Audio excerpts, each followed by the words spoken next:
भगवते वासुदेवाय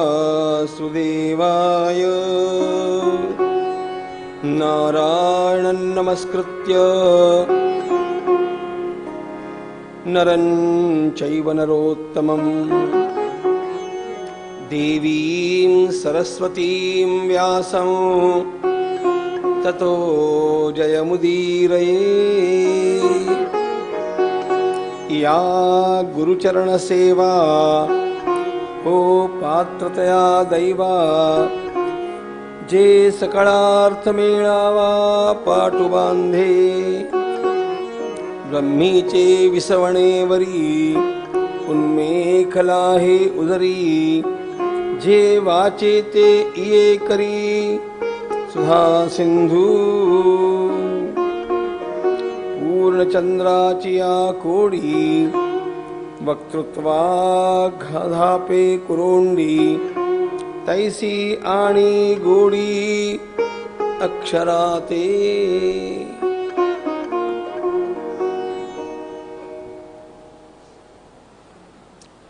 अमृतवाहिनी भगवती प्रवरा मैया के तट पर श्री क्षेत्र नेवासा के भव्य शिवालय में सद्गुरु श्री निवृत्तिनाथ महाराज एवं अन्य संत सज्जनों के समक्ष संत सम्राट श्री ज्ञानेश्वर महाराज अपनी भावार्थ दीपिका को आगे बढ़ाते हुए कुरुक्षेत्र के उस पावन कृष्णार्जुन संवाद की ओर हम लोगों को ले चलते हैं, जहां भगवान जीवन के सारे ही रहस्य खोल खोल करके अपने प्रिय सखा अर्जुन को बतला रहे हैं। बहुत समय तक अर्जुन पूछता रहा, उसके पश्चात अर्जुन का पूछना भी बंद हो गया, लेकिन भगवान का बोलना बंद नहीं हुआ। उत्तम श्रोता को पाकर के वक्ता आह्लादित हो जाए, इससे भी अधिक बड़ी बात यह थी अपने प्रिय अर्जुन की इस विलक्षण जिज्ञासा को और ज्ञान के पान करने की वृत्ति को देख करके भगवान मानो ऐसा अनुभव कर रहे हैं कि इसे क्या क्या न बताऊं। जीवन के सारे रहस्य मैं इसको बतला दूं। इस अध्याय का मंगलाचरण करते हुए श्री ज्ञानेश्वर महाराज ने सद्गुरुदेव की जो मानस पूजा की, उसका कुछ चिंतन हम लोगों ने किया। महाराज कहते हैं, जो इस प्रकार की सेवा में लीन हो जाता है, उसे समझना चाहिए कि मैंने अब अपना भाग्योदय, भाग्य का परम उदय अब समीप लाया है। सद्गुरु की कृपा से महाराज कहते हैं, वाणी में ऐसा माधुर्य आता है और निकलने वाला एक एक शब्द लोगों के अज्ञान के अंधकार को इस प्रकार दूर करता जाता है कि मानो एक नूतन सूर्य का ही उदय हो गया हो। सूर्ये अधिष्ठिली प्राची, जगा जाणी वदे प्रकाशाची, तैसी वाचा श्रोतया ज्ञानाची, दिवाळी करी, ज्ञानाची दिवाळी करी। यह सद्गुरु की कृपा है जो जीव को इस प्रकार की योग्यता प्रदान कर देती है कि उसके सामान्य शब्द भी लोगों के अंतःकरण में ज्ञान का प्रकाश अपने आप विस्तारते जाते हैं। महाराज की सारी वाणी का अनुवाद भी कर सकना संभव नहीं, उसके विस्तार के कारण और उसके भीतर छिपी हुई अत्यंत श्रेष्ठ साहित्यिक संकल्पनाओं को खोल सकने के लिए समय के अभाव के कारण भी।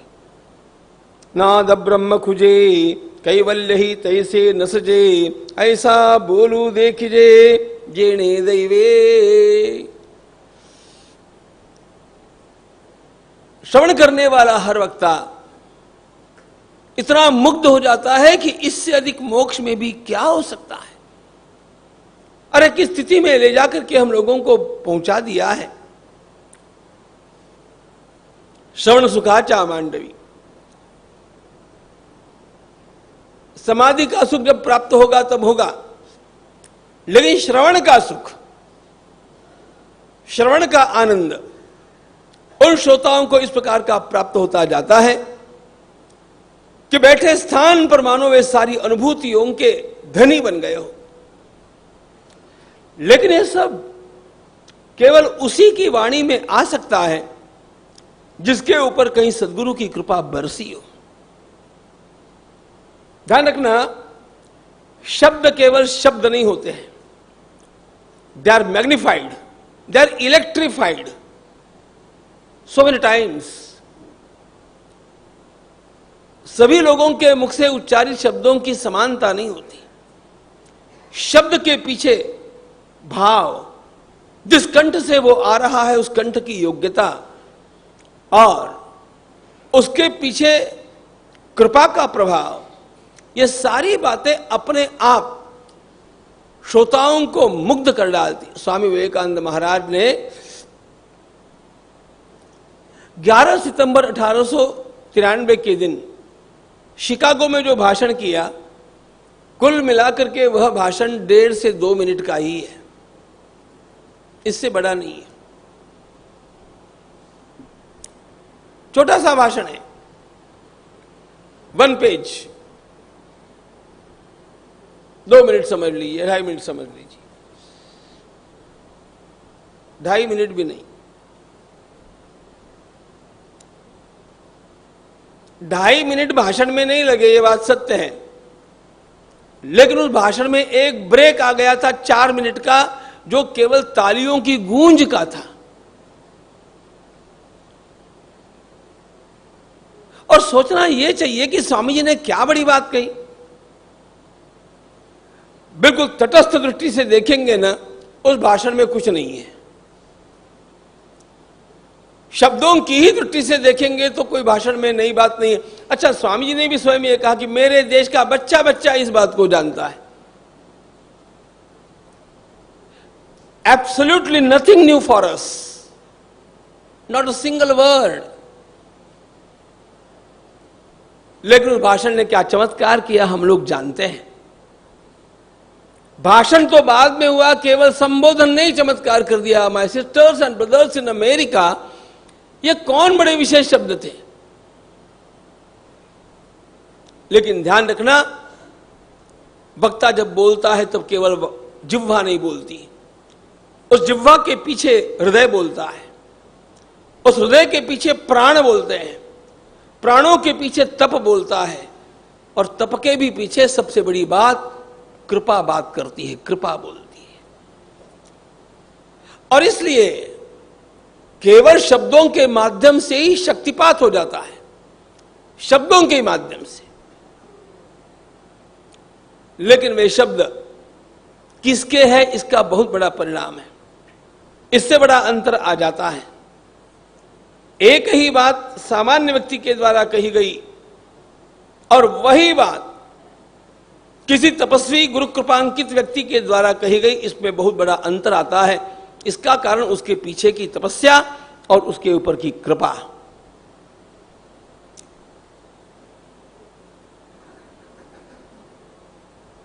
विस्तार करने जितना समय नहीं है, लेकिन किससे मुझे बहुत याद आता, नाद ब्रह्म खुजे कैवल्य ही तैसे न सजे, ऐसा बोलू देखिजे जेने दैवे।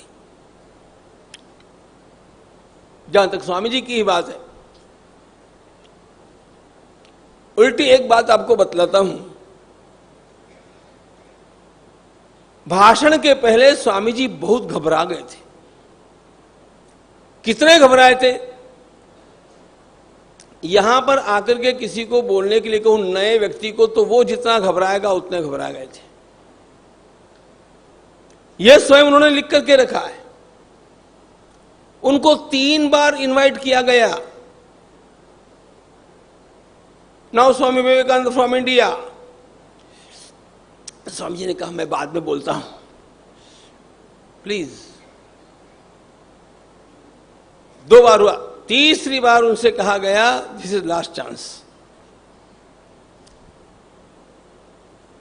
उस समय मेरी क्या अवस्था थी, इसका जो वर्णन स्वामी जी ने लिख करके रखा है, उस वर्णन में और कुरुक्षेत्र में अर्जुन की जो अवस्था का अर्जुन ने स्वयं वर्णन किया है, उसमें कोई अंतर नहीं है। गांडीवम स्रंसते हस्तात् त्वक्चैव परिदह्यते न च शक्नोम्यवस्थातु भ्रमतीव च मे मना। गला सूख रहा है, पग धूज रहे हैं, चक्कर आ रहा है, पता नहीं क्या होगा। इस स्थिति में वे रहे, सबके सामने खड़ा होने तक।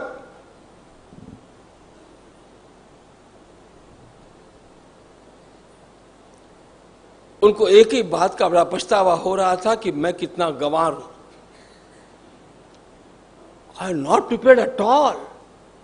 इतने बड़े बड़े लोग इतनी इतनी तैयारी करके आए और मैं ऐसा गंवार बिना तैयारी के यहां पर कैसे आ गया।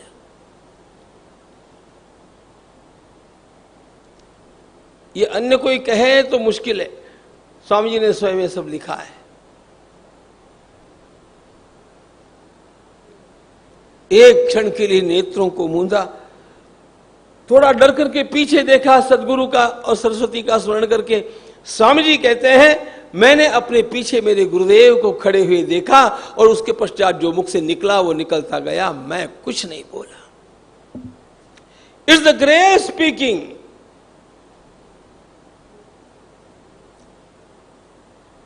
वक्ता के ऊपर कैसी गुरु कृपा हो सकती है, होनी चाहिए। ज्ञानेश्वर महाराज इसका वर्णन करते हैं। श्रवण सुखाचा मांडवी विश्वभोगी माधवी तैसी सासिन्नली बरवी वाचावल्ली। अरे उसकी वाचावल्ली, उस वाणी रूपी लता को तो निरंतर वसंत ऋतु का ही बाहर आया हुआ दिखता है। ठावो न पवता दया था मनेसी मुरली वाचा, तो देवो हो ये शब्दाचा चमत्कारू। विश्वास के साथ महाराज कहते हैं जिस परमात्मा तक वाणी की पहुंच की तो बात ही छोड़ दीजिए, मन भी नहीं पहुंच सकता है। अरे उस परमात्मा तत्व को भी स्वयं जिह्वा के ऊपर आकर के बैठना पड़ता है और वाणी से अभिव्यक्त होना पड़ता है। वाचेचा चमत्कार। जे ज्ञानासी न चोदवे ध्यानासी ही जे नागवे, जे अगोचर फावे गोठी माजी। ये वर्णन तो केवल महाराज ही कर सकते हैं। कभी कभी वास्तव में मन ऐसा करता है कि अध्यात्म को दूर करके जरा केवल साहित्य के लिए ही ज्ञानेश्वरी पढ़ी जाए। महाराष्ट्र में बहुत लोग ऐसा करते हैं, केवल साहित्य के लिए, क्योंकि यह साहित्य रस अन्यत्र मिलेगा नहीं। ये बड़े एक सौभग बळगे वाचेचे आंग, श्री गुरुपाद पद्म पराग लाहे जे का। यह सब हो सकता है जो ध्यान में भी प्राप्त नहीं हो सकता, न ज्ञान से कहा जा सकता है। वह सारा का सारा सहज बातचीत में प्राप्त हो सकता है। गोठी माजी।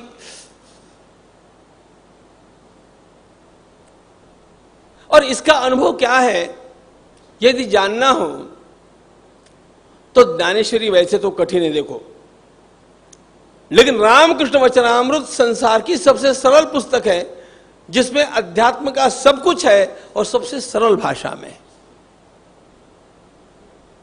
और एक उस व्यक्ति का वह सारा वाग विलास है जो जरा भी पढ़ा लिखा नहीं था। किसने सिखाया, किसने बुलवाया?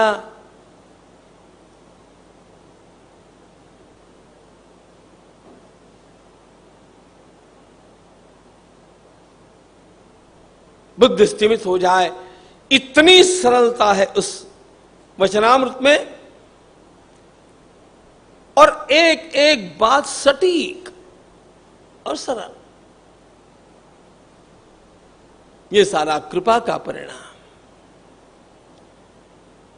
ज्ञानेश्वर महाराज कहते हैं, तरी बहु बोलू काही, आजी ते आना ठाई, माझे वासुनी नाही ज्ञानदेवो म्हणे। महाराज यहां पर स्वयं का कुछ अपने बारे में बोल रहे हैं।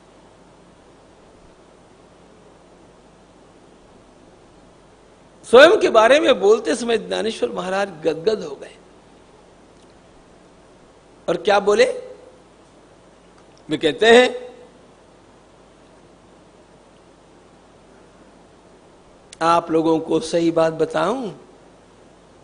महाराज कहते हैं, आप लोगों को सही बात बताऊं, इस सारे संसार में सद्गुरु कृपा के लिए पात्र होकर के जिसने सर्वाधिक लाभ उठाया वो मैं हूं, और मेरे जैसा कोई नहीं है। ये महाराज सीधे बोल दिए।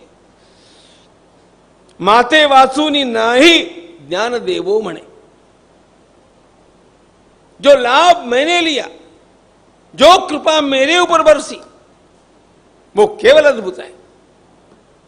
और इसका कारण जी तान्हे निविया अपत्ये आणि माझे गुरु एकलवते, म्हणून कृपेसी एक हाते जाली थी।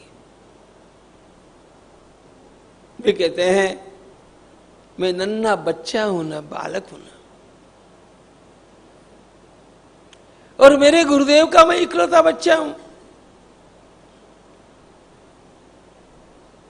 तो वास्तव में किसी भी मां को यदि एक ही बालक हो तो कितना प्रेम उस बालक को मिलेगा। मां उसके बारे में क्या सोचती रहेगी, कैसा वो भाग्यवान बालक। वो सारा भाग्य मैंने पाया। इसलिए श्री ज्ञानेश्वर महाराज के अंतरंग संप्रदाय में, मैं जो बोल रहा हूं उसको ठीक से सुनिए, अंतरंग संप्रदाय में एक गुरु एक शिष्य यही परंपरा है। लंबा चौड़ा बाजार नहीं है। उपासना के लिए सारे लोग सहभागी हो सकते हैं, लेकिन अनुभूति की परंपरा, अनुभूति की धारा जो बहती है वह एक गुरु से एक शिष्य तक, उससे अगले एक शिष्य तक इसी प्रकार बहती है।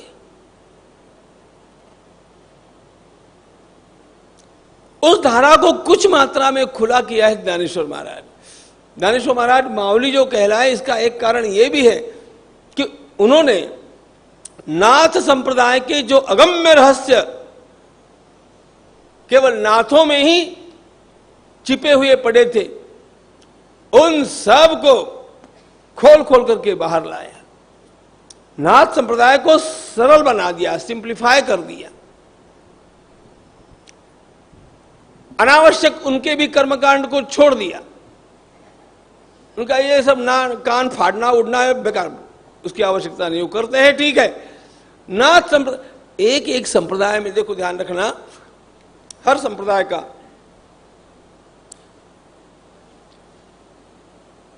एक गौण मुख्य न्याय होता है। गौण मुख्य न्याय का अर्थ, उसमें कुछ बातें अपने संप्रदाय की अत्यंत गोपनीय आराधना पद्धति की बातें होती है एक, और कुछ बाहर का कर्मकांड होता है, बाहर का आचार विचार होता है, जिससे वो व्यक्ति किस संप्रदाय का है ये पहचान में आ जाए।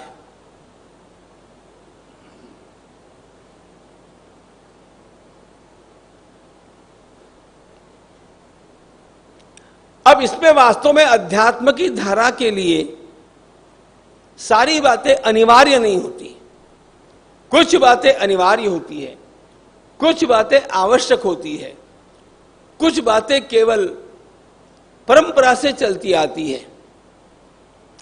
इनमें से महापुरुषों का यह कर्तव्य होता है कि जब कहीं पर समन्वय करना होता है तो अनावश्यक बातों को दूर करके आवश्यक रहस्यों को बचा करके किसी के साथ संतुलन समन्वय किया जाए।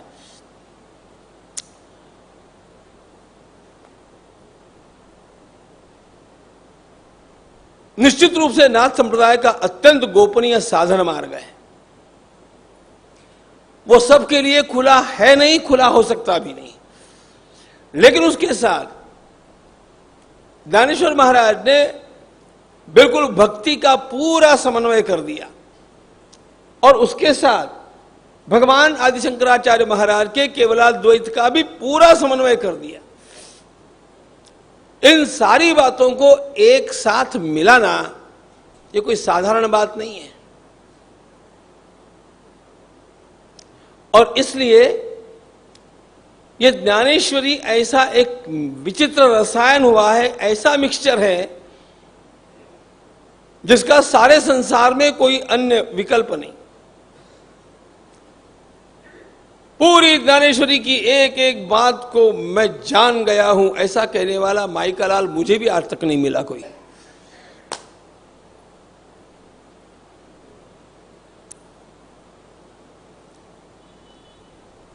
क्योंकि ये केवल दर्शन शास्त्र का ग्रंथ नहीं है, फिलोसॉफिकल डिस्कशन की बात नहीं है। यह तो साक्षात अपने शक्ति स्रोत से साधक को प्रभावित करने का मार्ग है और उसके साथ साथ विचारों को, बुद्धि को कहीं पर भी किनारे करने वाला नहीं है। हर बात का एक बौद्धिक समाधान होना चाहिए, तभी अगली पीढ़ियां उसको ग्रहण करेगी, नहीं तो धर्म ही निकम्मा हो जाएगा।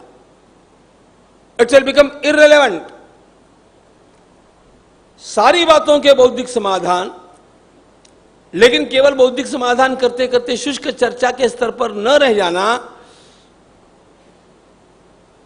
तो गूढ़ जितना भी रहस्यमय साधन है उससे शक्ति का संचय, और फिर इस सारी शक्ति और सारे ज्ञान को भगवान के चरणों में रख करके भगवद अनुभूति के साथ उसका रसास्वादन करना, यह रसाद्वैत श्रीमद् भागवत का रसाद्वैत है, भगवान आदि शंकराचार्य का केवलाद्वैत है। इन सभी का सम्मिलन महाराज में मिलता है। इसलिए ये कैसा है पता है ज्ञानेश्वरी, थोड़ा सा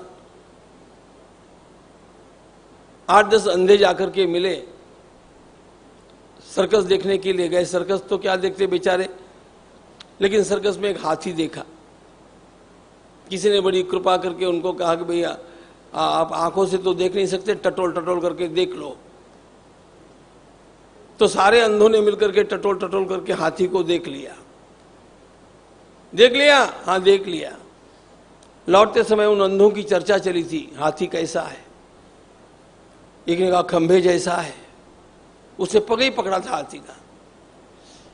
एक ने कहा पेड़ की डाली जैसा है, वो सूंड हिलती हुई सूंड उसने पकड़ी थी। एक ने कहा नहीं भाई, हाथी तो दीवार जैसा है, उसने पीठ पर हाथ फेरा था। एक ने कहा मुझे तो लगा हाथी रस्सी जैसा है, उसने पूंछ पकड़ी थी। एक एक अंग का ज्ञान होने से हाथी का ज्ञान नहीं होता, बाकी बहुत कुछ जानने जैसा रह जाता है। वो सब कुछ, वो तो अंधों की बात हुई। उत्तम दार्शनिक विद्वान भी इस ग्रंथ में पूरे डूब जाएंगे तब कुछ मिलेगा, ऐसी स्थिति है।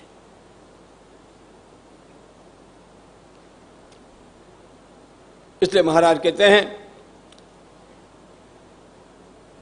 कि मैं धन्य इसलिए हुआ कि मेरे सदगुरु को एक ही बच्चा हुआ मैं, और उनकी पूरी कृपा मेरे ऊपर हो गई। अच्छा, दूसरी भी एक बात है, पूरी कृपा होने के लिए एक छोटे बच्चे जैसा इनोसेंस चाहिए, निरागसता भी चाहिए।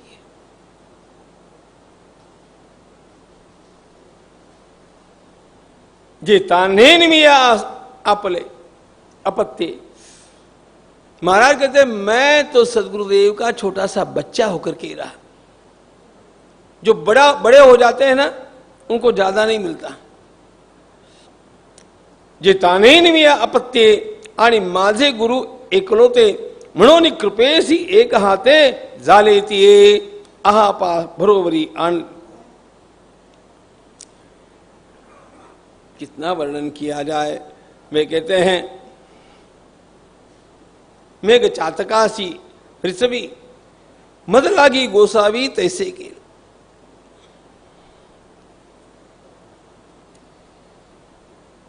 वैसे एक चातक को चाहिए कितना। मेघ की वृष्टि कोई चातक के लिए नहीं होती, लेकिन चातक उसमें तृप्त हो जाता है। मेरी तो स्थिति इस प्रकार की है कि वास्तव में मैं सहज कुछ बोलने गया और कुछ भी बोलता गया और उसमें से ग्रंथ सिद्ध हो गया। मनोनिरिका में तोंड करू गेले बड़बड़ कि गीता ऐसे गोड़ आतुड़ले। मैं कितना भाग्यवान हूं कि एकाएक मुझे भगवत गीता पर ही बोलने का सद्भाग्य मिल गया।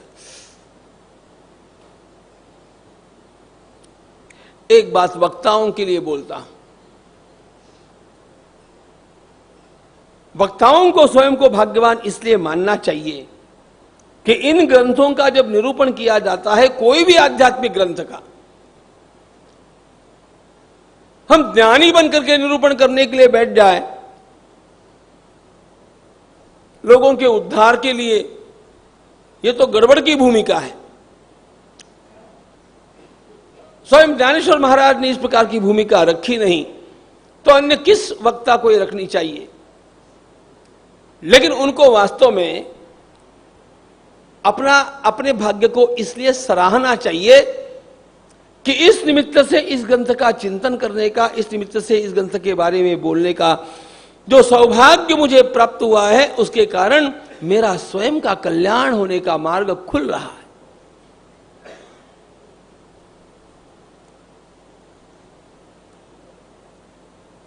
कि गीता ऐसे गोड़ आतुड़े, क्योंकि जब कोई भी बात कही जाती है ना, एक विशेषता ध्यान में रखिए, तभी उसके बारे में अपना ज्ञान पूर्ण होता है।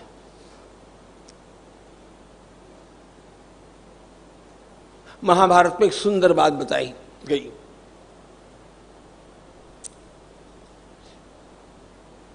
महाभारत के सन सुजातीय पर्व में बड़ा सुंदर उपदेश आया। सामान्यतया लोग इन सब बातों को पढ़ते ही नहीं, लेकिन उसमें संत सुजात महाराज ने ब्रह्मचर्य के 4 पाद बतलाए। ब्रह्मचर्य चतुष्पाद है, मतलब 4 चरणों में अध्ययन पूरा। ब्रह्मचर्य इसका अर्थ वेदाध्ययन। वेदाध्ययन के लिए पालन किए जाने वाले व्रत को कहते हैं ब्रह्मचर्य। तो ये जो अध्ययन है, अध्ययन होता है ज्ञान के लिए। पूरा ज्ञान कब होता है?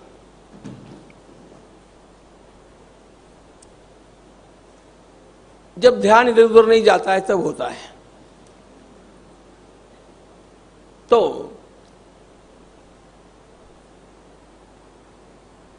चार चरण जो बतलाए, पहला चरण सदगुरु से सीखना, दूसरा चरण स्वयं एकांत में अध्ययन करना, मनन करना,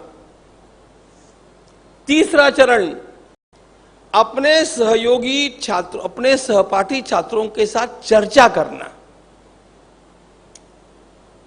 जब तक चर्चा नहीं करेंगे तब तक आपका ज्ञान स्पष्ट नहीं होगा।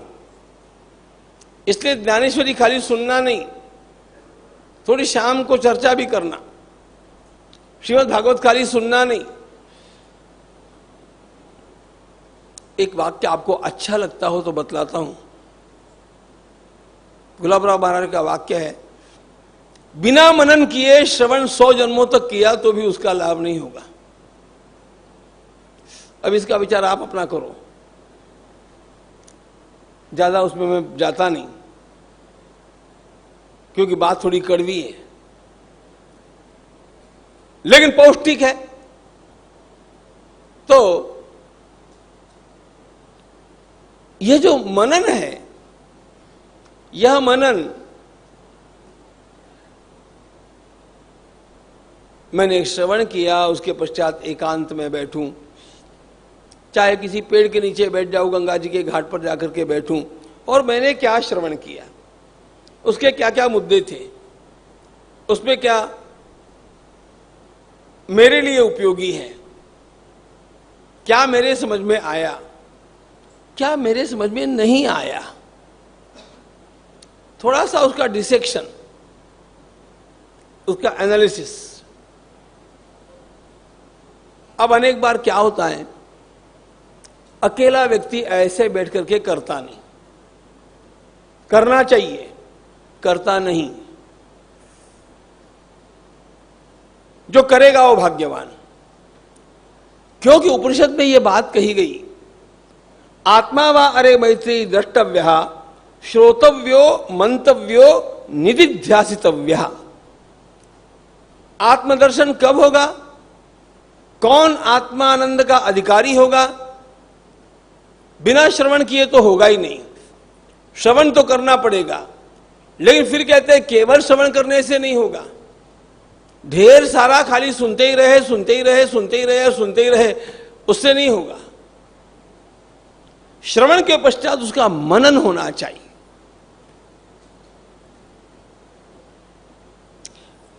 अन्न ग्रहण करने के पश्चात अन्न पचना भी आवश्यक है कि नहीं, उस प्रकार श्रवण करने के पश्चात उसका पूरा विश्लेषण करते हुए अपना मनन किया जाए।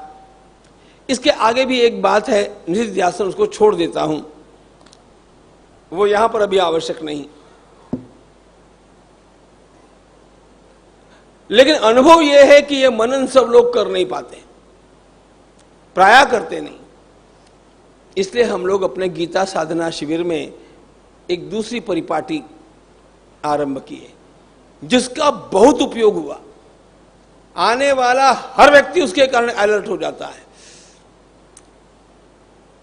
मध्याह्न में जो प्रवचन हुआ, उस प्रवचन के ऊपर सायंकाल में होता है ग्रुप में डिस्कशन, चर्चा।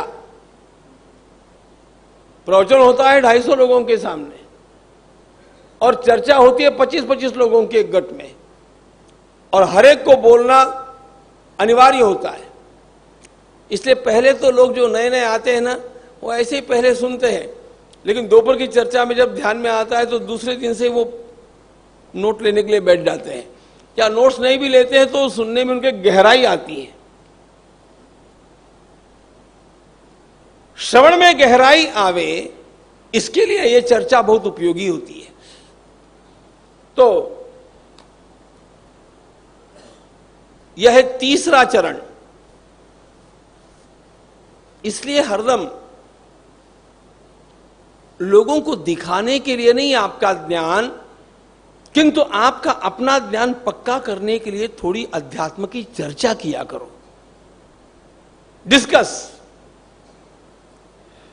मुझे बचपन से बेकन का एक वाक्य बहुत प्रिय है, reading makes a full man, writing an exact man, and discussion a ready man. जो चर्चा करता है ना, उसकी बुद्धि कभी भी ढीली नहीं पड़ती, इट्स ऑलवेज शार्प, वो तैयार है। इसलिए चर्चा आवश्यक। तो ब्रह्मचर्य के मतलब वेदाध्ययन के मतलब किसी भी विषय के अध्ययन के 4 चरणों में तीसरा चरण ये चर्चा, सहपाठियों के साथ चर्चा, और चौथा चरण जिसमें जाकर के ज्ञान पूर्ण होता है, जो मैंने पढ़ा वह मैं अन्यों को पढ़ाऊं, जो मैंने शिक्षा पाई वह मैंने किसी को दूं। ज्ञान की पूर्णता ही तब है जब ज्ञान किसी को दिया जाए। जब तक मैं मेरे ज्ञान को लोगों के सामने प्रवचन के माध्यम से रखता नहीं हूं, तब तक मेरा ज्ञान पूर्ण नहीं होता है। यह ऋषियों का कथन है। इसलिए ऋषियों ने एक बात का बड़ा आग्रह रखा, स्वाध्याय प्रवचनाभ्याम न प्रमदितव्यम। न स्वाध्याय छोड़ना न प्रवचन छोड़ना। इसमें स्वाध्याय है अपना अपना अध्ययन करना, और प्रवचन है दूसरों के लिए बोलना। और यह केवल ज्ञान देने के लिए बोलना नहीं है, अपने ज्ञान को जीवित रखने के लिए, अपने ज्ञान को स्पष्ट करने के लिए, अपने ज्ञान को गहराई तक उतारने के लिए बोलना बहुत उपयोगी है।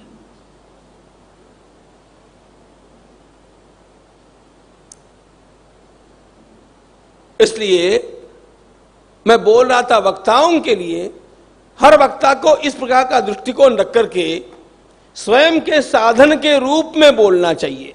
मैं क्यों बोल रहा हूं? बोलना मेरी साधना है,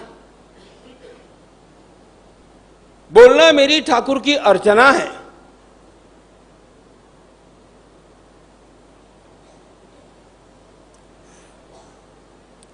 ज्ञानेश्वर महाराज स्वयं इसी दृष्टिकोण से बोलते हैं, प्रभो तुम्हें महेशाची आमूर्ति आणिमी दुबड़ा अर्चित से भक्ति माधे बोलदरी गंगावती तरी स्वीकारा की। वे अपने श्रोताओं को साक्षात भगवान महादेव के रूप में देखते हैं। प्रभो तुम्हें महेशाची आमूर्ति आणिमी दुबड़ा अर्चित से भक्ति। मैं तो दुबला हूं।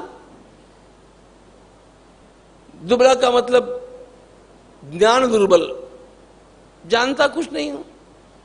हां, लेकिन भक्ति आपके बारे में बहुत है, इसलिए शब्दों के कुछ पुष्प आपको चढ़ाना चाहता हूं। पुष्पदंत की बात आपको याद आती होगी ना। ममत्वेतां वाणी गुणकथन पुण्येन भवतः पुनामीत्यर्थेऽस्मिन् पुरमथन बुद्धिर्व्यवसिता। ममत्वेतां वाणी। अपराह्न में यहां पर रोज जो पाठ होता है महिम्न का, सहस्रनाम का और हरिहर स्तोत्र का,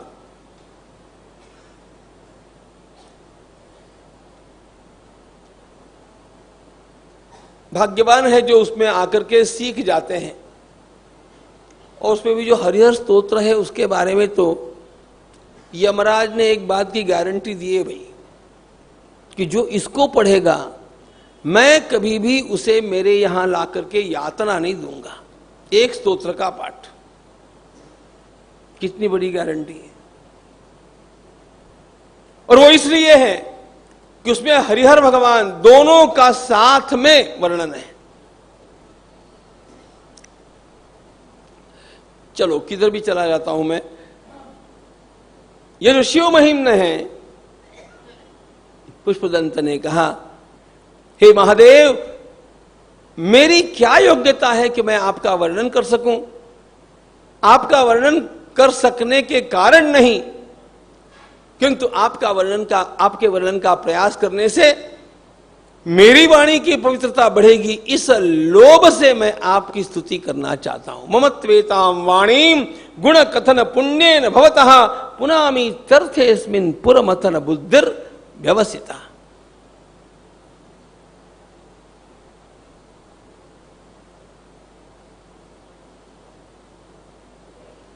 एक होमवर्क दूं क्या आपको? प्रामाणिकता से करेंगे तो बहुत कल्याण होगा। रोज किसी न किसी को गीता का एक श्लोक पढ़ाना, और देखो अगले वर्ष तक हम स्वयं कितने बदलते हैं। आप कहेंगे पढ़ाना, अरे हमें नहीं आती है। ऐसा मत सोचिए। जब आप पढ़ाने का विचार करेंगे तो आपको गीता आनी चाहिए, यह चिंता ज्ञानेश्वर महाराज करेंगे और गोपाल कृष्ण भगवान करेंगे। लेकिन निश्चय आप कीजिएगा कि मैं सिखाऊंगा। टीचर बनने की आपके भीतर आकांक्षा जागृत हुई कि आपको पूर्णता तक ले जाने के लिए बैठे नहीं इतने बड़े कर्णधार, लेकिन पहले ये ललक हमारे भीतर आनी चाहिए। मैं क्या करूंगा, तुम कुछ फिर कुछ नहीं कर सकते। I must and therefore I can, मुझे करना ही है, ऐसा सोच करके जब आप खड़े हो जाएंगे ना, अपने आप वो ज्ञान आपके भीतर से जागृत होगा।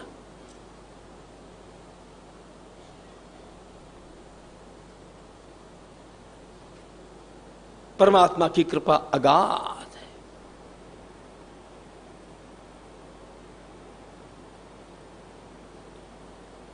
और उसमें भी श्रावण मास में संकल्प करेंगे तो महादेव जी की कृपा हो जाएगी। और महादेव जी के साथ एक गड़बड़ ऐसी है, there is no logic and all magic. जो चाहिए वो मिलता है, पात्र हो तो भी मिलता है, नहीं हो तो भी। सब देवों में देव निराले, जय बम बम भोले। सब देवों में देव निराले, जय बम बम भोले। सब देवों में देव निराले, जय बम बम भोले। सब देवों में देव निराले, जय बम बम भोले। जय बम बम भोले, जय बम बम भोले, भोले भोले, जय बम बम भोले। जय बम बम भोले, जय बम बम भोले, भोले, जय बम बम भोले। जय शिव शंकर, जय शिव शंकर, जय शंकर भोले। जय शिव शंकर, जय शिव शंकर, जय शंकर भोले। जय शिव शंकर, जय शिव शंकर, जय शंकर भोले। जय शिव शंकर, जय शिव शंकर, जय शंकर भोले।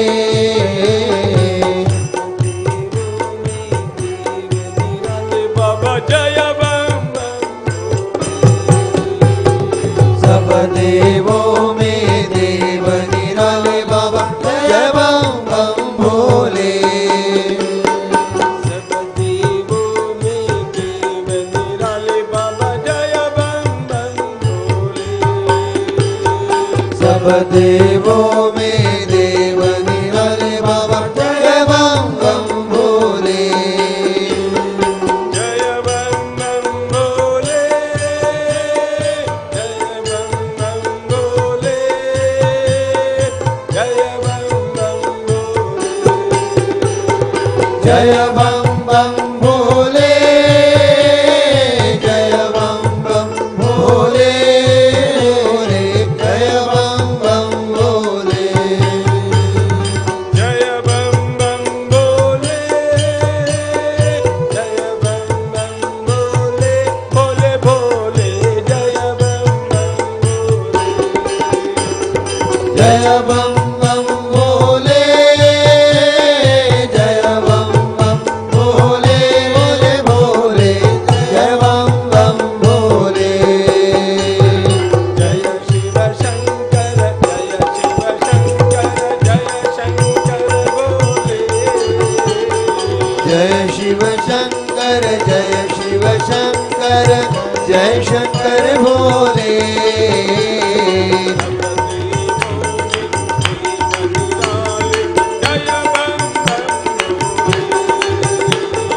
सब देवों में देव निराले, जय बम बम भोले।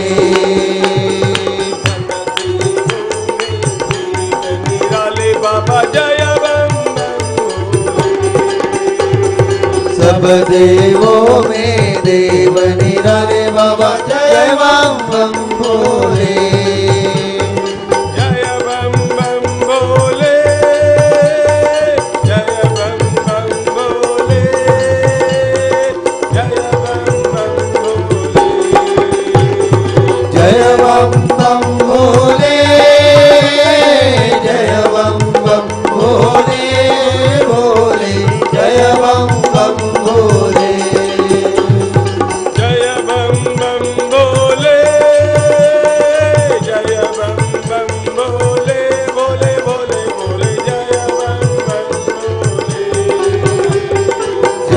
बम बम भोले, जय बम बम भोले, भोले भोले भोले, जय बम बम भोले। जय शिव शंकर, जय शिव शंकर, जय शंकर भोले। जय शिव शंकर, जय शिव शंकर, जय शंकर भोले। जय शिव शंकर, जय शिव शंकर, जय शंकर भोले। जय शिव शंकर, जय शिव शंकर, जय शंकर भोले।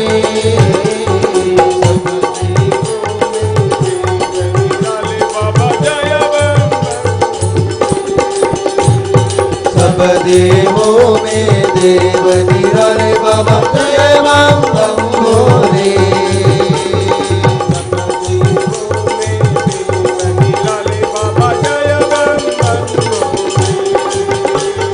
सब देवों में देव निराले बाबा, जय बम बम भोले।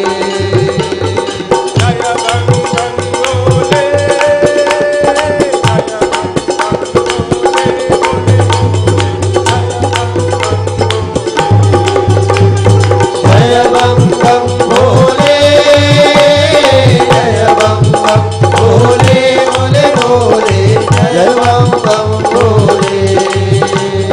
जय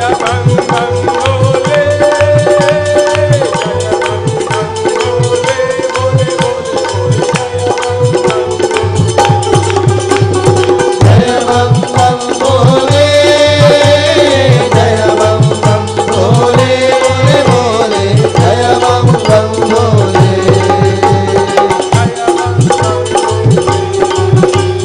जय बम बम भोले, जय बम बम भोले, जय बम बम भोले।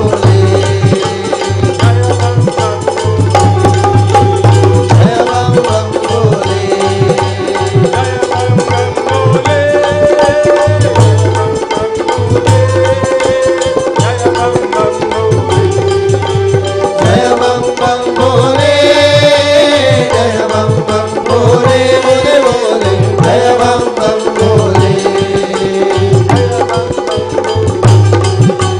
जय बम बम भोले, जय बम बम भोले।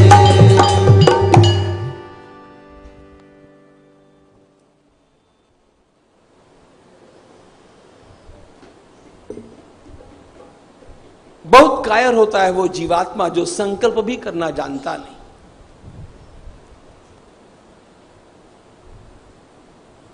शुद्ध शुभ संकल्प कोई किया जाए और परमात्मा से प्रार्थना की जाए। ध्यान रखना, हमारे कन्हैया को भी दूसरों के बोझ ढोने की बड़ी आदत है, लेकिन वो सारा चिंता का पिटारा ले जाकर के उसके चरणों में कोई रखे तो।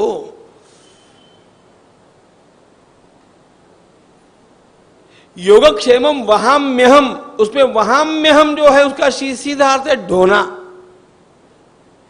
अरे ये सारे पिटारे मैं ढोता हूं भगवान कहते, लेकिन तुम छोड़ोगे तब ना।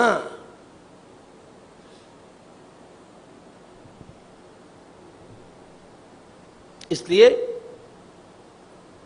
अच्छा, मैं जो बोल रहा हूं ये मेरी ओर से नहीं बोल रहा हूं। 18वें अध्याय के अंत में जाते जाते आप एक बात देखेंगे, भगवान ने स्वयं कहा है, अर्जुन संसार में चाहे जितने भी मेरे भक्त हुए होंगे, लेकिन मुझे सबसे अधिक प्रिय वही भक्त है जो औरों को गीता पढ़ाता है। दूसरे को गीता पढ़ाने का प्रयास करने वाले भक्त से बड़ा भक्त भगवान कहते हैं न पीछे कोई हुआ न आगे कोई होगा। भविता न च मे तस्माद अन्य प्रियतरो भुवि।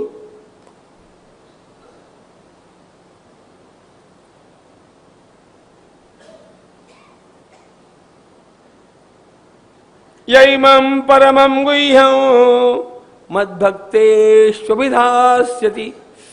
भक्तिं मयि परां कृत्वा मामे वै सत्य संश।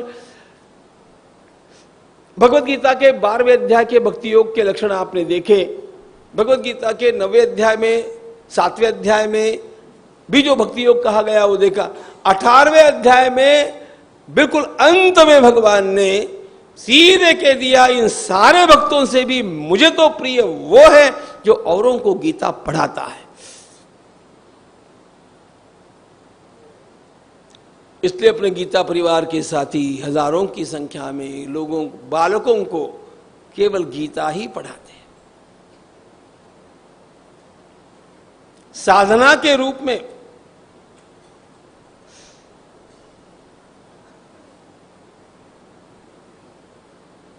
और कितना विलक्षण सुंदर कार्य वे करते हैं। कभी उस वांग्मय को अपने हाथ में लेकर के तो देखो। मेरा तो विश्वास है पूरे देश में जैसा गीता परिवार ने बालकों के लिए वांग्मय निर्माण किया और कोई वैसा नहीं कर पाया है, कोई नहीं।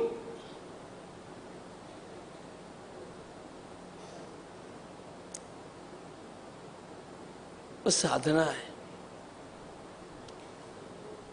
महाराज ये कहते हैं, मनोनिरिका में तोंड करू गेले बड़बड़ कि गीता ऐसे गोड आतुडले होय अदृष्ट आपे ते वाळू चिरत्ने परते उजू आयुष्य ते मारिते लोभ करी। आधणी घातलिया हरळ होती अमृताचे तांदूळ जरी भुकेची राखे वेळ श्री जगन्नाथ। भगवान की अनुकूलता होने पर, सदगुरु की कृपा अपने पीछे खड़ी होने पर महाराज कहते बालू के कण भी यदि पकाने का प्रयास किया जाए उसमें से भी अन्न निकल आता है।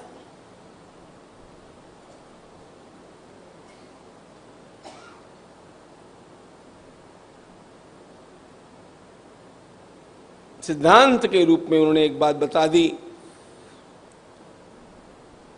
तया परी श्री गुरु करजीत करती जे अंगीकारू ते होरी ठाके संसारू मोक्षमय आघवा।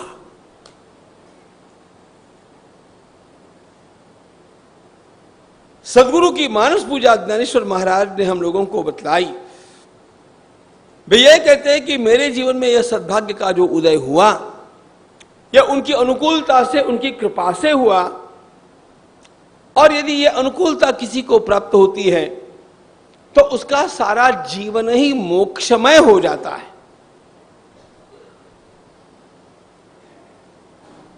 यह सबसे बड़ी बात है। यह सबसे, यहां से उठ करके कहीं जाना है और मोक्ष प्राप्त करना है, यह दृष्टिकोण ही वास्तव में परिपूर्ण नहीं है। हम जहां हैं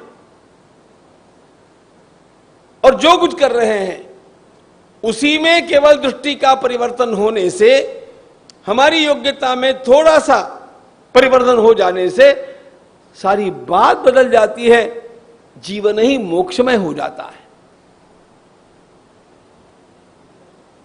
भगवत गीता की एक विशेषता है, भगवत गीता संसार और परमार्थ ऐसे दो कंपार्टमेंट्स नहीं करना चाहती। संसार ही परमार्थ में हो जाता है। भोगो योगायते साक्षात पातकम सुकृतायते मोक्षायते च संसारः।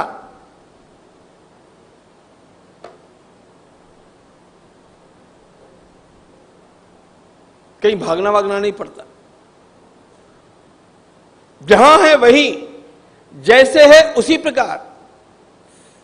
लेकिन इस अनुकूलता को अपने लिए प्राप्त कर लेना पड़ता है सदगुरु की। चलो, महाराज ने कहा मैं काहे को बोल रहा हूं इतना, देखो इतना बोल लेते फिर कहते मैं काहे को बोल रहा हूं।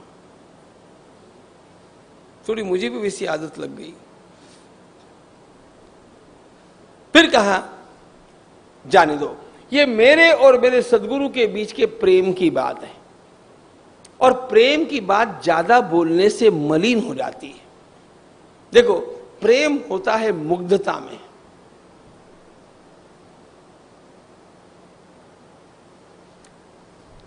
प्रेम वाणी का विषय नहीं होता है। वाणी का विषय होती है फॉर्मेलिटी, वह औपचारिकता।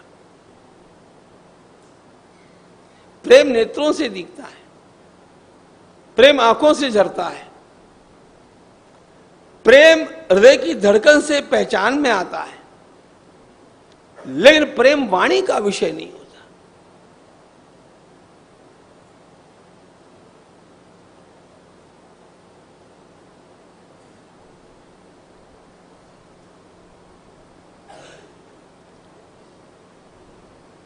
देवर्षि नारद जी ने भक्ति सूत्र में एक सुंदर सूत्र लिख दिया। कैसे वाणी का विषय हो सकता है प्रेम? वे कहते हैं, मुंह का स्वादनवत, गूंगे केरी सरकरा। एक गूंगे को रसगुल्ला खिलाया, आपको जो खिलाना है खिलाइए भाई, मुझे जो इजीली याद आता है वो बोलता हूं। गूंगे को रसगुल्ला खिलाया, आप क्या खिलाना चाहते? हापुस? अच्छा हापुस, चलो, मुझे क्या आपत्ति है। दूध पा, अच्छा वही चलेगा। कोई भी मिष्टान ने यदि किसी गूंगे को खिलाया और उससे पूछा कैसा लगाया, अरे वास्तविकता यह है कि जिसको बोलना आता है उसको भी उसका वर्णन करना आएगा नहीं, तो यह तो बेचारा पहले ही गूंगा है। जो बोल सकता है वह भी वर्णन नहीं कर सकता,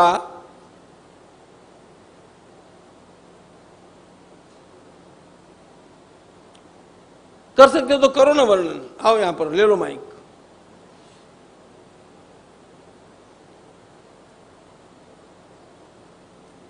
सामान्य स्वाद भी बोल करके नहीं दिखाया जाता। स्वाद को बोलेंगे कैसा?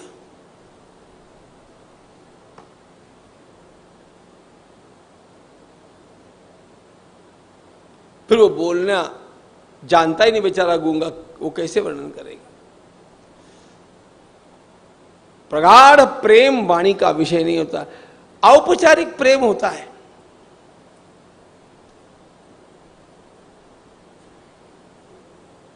उसकी बात यहां पर नहीं है। ज्ञानेश्वर महाराज जब सदगुरु के बारे में बोलते हैं, वो औपचारिक प्रेम कैसे हो सकता है? वे कहते हैं, प्रेम रुड़त से बोलता है असो आता, प्रेम रुड़त से बोलता के गुरु गौर वर्णिता उन्मेष असे। अब विषय की ओर आकर के वे कहते हैं, चलो 14 अध्याय में हम लोगों ने देखा था कि 14वीं अध्यायाच्या अंती निर्णयो कैवल्यपती ऐसा केला, तरी तोची प्रस्तुती 14वीं अध्यायाच्या अंती निर्णयो कैवल्यपती ऐसा केला, जे ज्ञान जयाच्या हाती तोच समर्थ मुक्ती, जैसा शतमख संपत्ति स्वर्गीची है। मुक्ति प्राप्त करने के लिए ज्ञान परम आवश्यक है, ऐसा सिद्धांत 14वें अध्याय में बतलाया गया। जिस वस्तु की प्राप्ति करनी है उस वस्तु की प्राप्ति की कुछ योग्यता भी होती है। इंद्र के आसन पर हर कोई जाकर के नहीं बैठ सकता। महाराज वर्णन करते हैं, शास्त्रों में नियम यह बतलाया गया कि जो स्वयं 100 बार अश्वमेध यज्ञ पूरे करेगा वही इंद्रपद का अधिकारी होगा।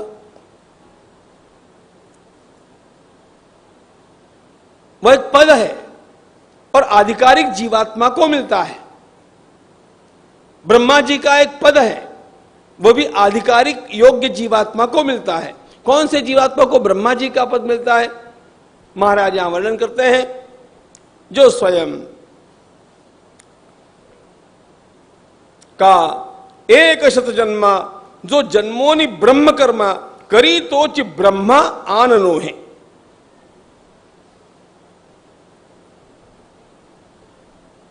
किसी को ब्रह्मा जी बनना हो तो बतलाता हूं भाई, उसके लिए रिक्वायरमेंट क्या है, सुन करके रखिए, कभी काम आ जाएगी, इस जन्म में अगले जन्म में काम आ सकती है।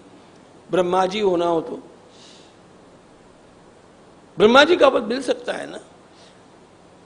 जैसे इंद्र के पद के ऊपर जाकर के बैठने के लिए 100 अश्वमेध यज्ञों की शर्त है, उसीलिए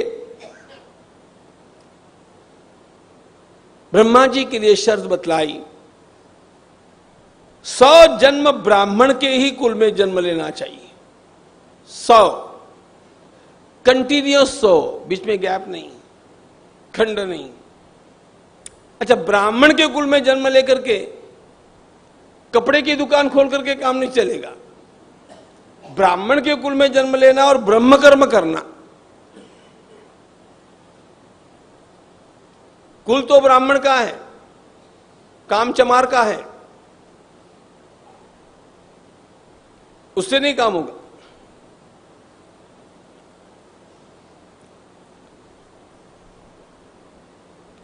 लगातार 100 जन्म ब्राह्मण के प्राप्त हो और इन 100 के 100 जन्मों में योग्य समय पर उपनयन संस्कार करा करके यथावत ब्रह्म कर्म करते हुए जीवन व्यतीत हो, जिसमें संध्या वंदन कभी खंडित नहीं हुआ हो, बाकी ब्रह्म कर्म खंडित नहीं हुआ।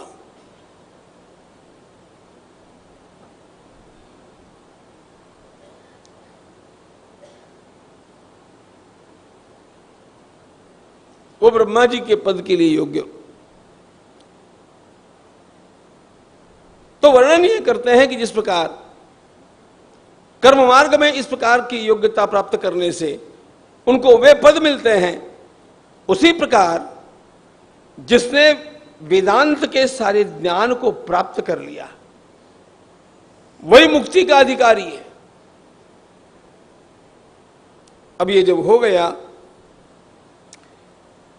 तो अब भैया ये ज्ञान कहां मिलेगा, प्रश्न ये आ गया। ठीक है, ज्ञान से मुक्ति होगी, ज्ञान कहां मिलेगा? तो कहते हैं सुनो, तरी तया ज्ञाना लागी कवणा पा योग्यता अंगी, हे पाहता जगी देखिला एक। उस ज्ञान को प्राप्त करने की योग्यता केवल उसमें होती है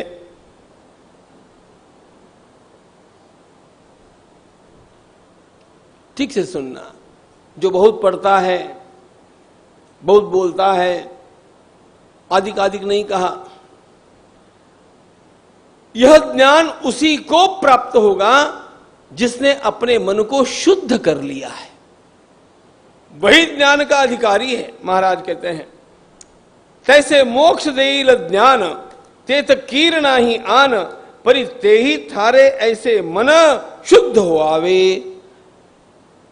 मन की शुद्धि के बिना ज्ञान की प्राप्ति संभव नहीं, ज्ञान के उदय के बिना मुक्ति संभव नहीं। और सच्ची बात बताऊं, उत्तम ज्ञान के बिना भक्ति भी संभव नहीं। भगवान ने तो सर्वोत्तम भक्ति ज्ञानी की कही है। अच्छा, तो चलो इस मन को शुद्ध करने के लिए क्या करना चाहिए? वर्णन करते हैं, तरी विरक्ति वासु ने कही ज्ञानासी तगणेश नाही, हे विचारो न ठाई थे विले देवी। बढ़िया बात बता दी अपने काम की।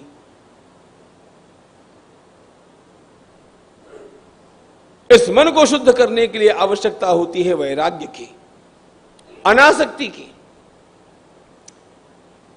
वैराग्य की एक विशेषता यह है, बिना वैराग्य के ज्ञान प्राप्त होता नहीं, और भूले चूके कहीं प्राप्त हो भी गया तो टिकता नहीं।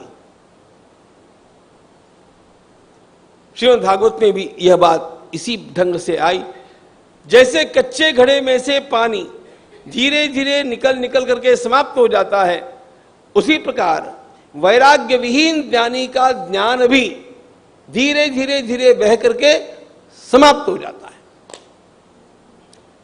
इसलिए वैराग्य परम आवश्यक इसलिए है कि उसके बिना ज्ञान की प्राप्ति भी नहीं, और प्राप्ति हो गई तो भी ज्ञान टिकता नहीं। आता विरक्तीची आपण परी ते येऊन मनाते वरी, हे सर्वज्ञ श्रीहरी देखिले असे। लेकिन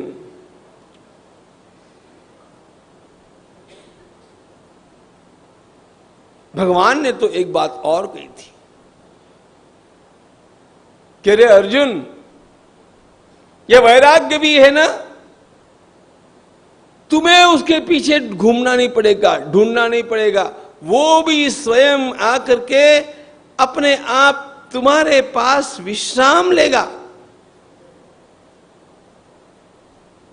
कब?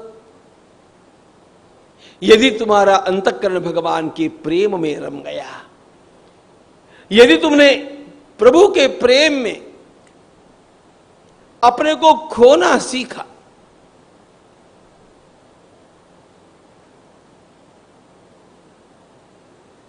जो ये उन्हें मनाते वरी, हे सर्वज्ञ श्रीहरि देखिले ऐसे। ते विषय रांधिली रसोये, जे जेवणारा ठाऊची होये, ते तो ताट च सांडूनी जाए दया पर।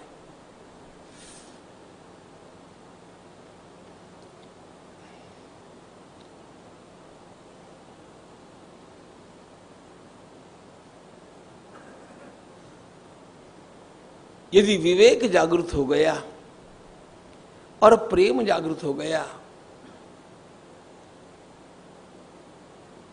तो वैराग्य लाना नहीं पड़ता, वैराग्य स्वयं अपने आप आ जाता है।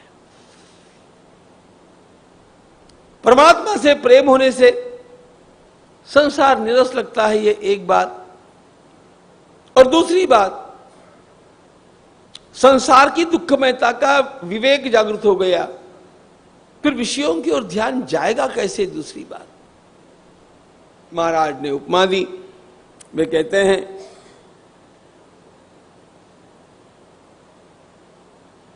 भोजन करने के लिए किसी को बुलाया, और यदि उसको पता चल गया कि जो भोजन है उसमें जहर भी है, तो मिष्टान्न का भोजन होने पर भी वो उस अन्न को कभी ग्रहण नहीं कर सकता।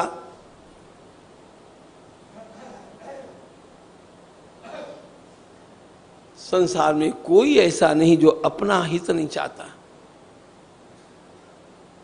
कम से कम अपनी सुरक्षा नहीं चाहता, ऐसा तो कोई नहीं। पता चल गया कि इसमें जहर मिला हुआ है, वो खा नहीं सकता। जे विषय रांधिली रसोये, जे जेवणारा ठाऊई होये, ते तो ताटच सांडूनी जाए जिया परी। वो उस थाल को हाथ भी नहीं लगाएगा, निकल ही जाएगा।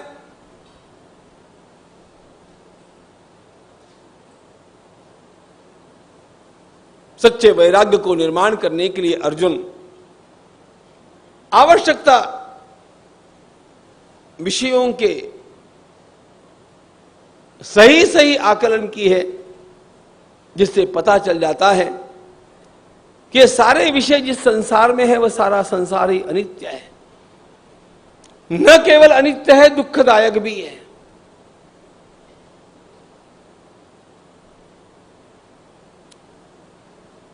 इस संसार की अनित्यता का पता चलना चाहिए। आता अनित्यता या कैसे तेची वृक्षाकार मिसे, सांगृत असे विश्वेशे पंचदशी।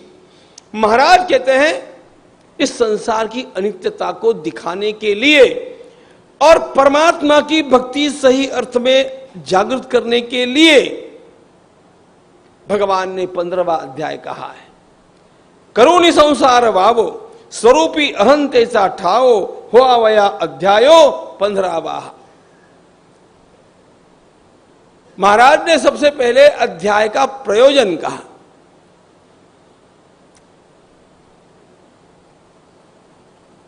जिस संसार में हम अपने को फंसा हुआ मानते हैं, वह संसार ही किस प्रकार मिथ्या है,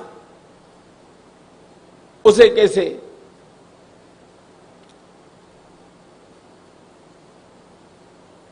अपनी स्वयं की प्रक्रिया से दूर कर दिया जाए और आत्मानुभव को कैसे प्राप्त किया जाए, ये बतलाने के लिए अध्याय है। स्वयं महाराज वर्णन करते हैं, अर्जुन, प्रभु ने इस सारे संसार का वर्णन करते समय एक सुंदर रूपक सामने रखा और वह रूपक है वृक्ष का, और यह वृक्ष है बड़ा विचित्र। यहां से विवेचन का आरंभ होता है और जो विवेचन अब इस अध्याय की समाप्ति तक ऐसे चलेगा कि भगवत गीता का सारा व्यवस्थित तत्वज्ञान का, दर्शन शास्त्र का सार जानना हो तो इससे अधिक कुछ भी जानने की आवश्यकता नहीं रहेगी। भज गोविंदम बालमुकुंदम, भज गोविंदम बालमुकुंदम, परमानंदम हरे हरे, परमानंदम हरे हरे। भज गोविंदम बालमुकुंदम, परमानंदम हरे हरे। भज गोविंदम बालमुकुंदम, परमानंदम हरे हरे। परमानंदम हरे हरे, परमानंदम हरे हरे। परमानंदम हरे हरे। परमानंदम हरे हरे।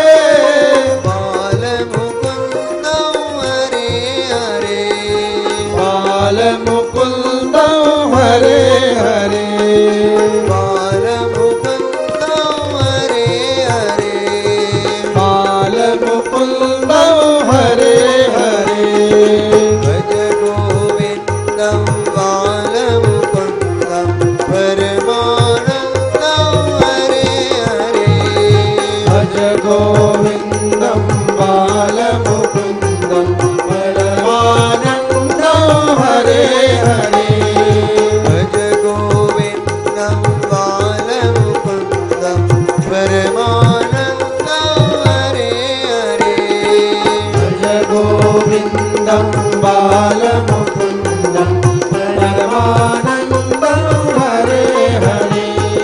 भज गोविंदम बालमुकुंदम, परमानंदम हरे हरे। भज गोविंदम बालमुकुंदम, परमानंदम हरे हरे। परमानंदम हरे हरे।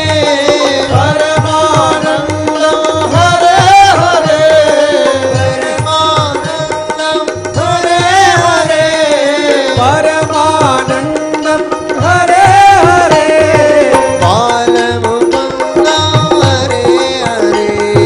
बालमुकुंदम हरे हरे। बालमुकुंदम हरे हरे। बालमुकुंदम हरे हरे। भज गोविंदम बालमुकुंदम, परमानंदम हरे हरे। भज गोविंदम बालमुकुंदम, परमानंदम हरे हरे। भज गोविंदम बालमुकुंदम, परमानंदम हरे हरे। भज गोविंदम बालमुकुंदम, परमानंदम हरे हरे। परमानंदम हरे हरे। परमानंदम हरे हरे। परमानंदम हरे हरे। परमानंदम हरे हरे। बालमुकुंदम हरे हरे। बालमुकुंदम हरे हरे। बालमुकुंदम हरे हरे। बालमुकुंदम हरे हरे।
जय गोविंदं बालमुकुन्दं परमानन्दं हरे हरे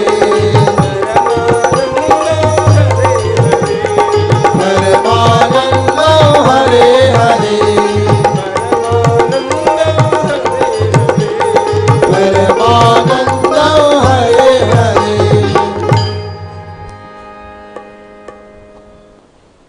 कारवीचा अस्तमानी आंधारे निकोंदेर्जनी तैसा चिहा गगनी मांडला असे यया फळना चुंबिता फूलना तुरुंबिता जे काही पंडसुता ते रुखचिहा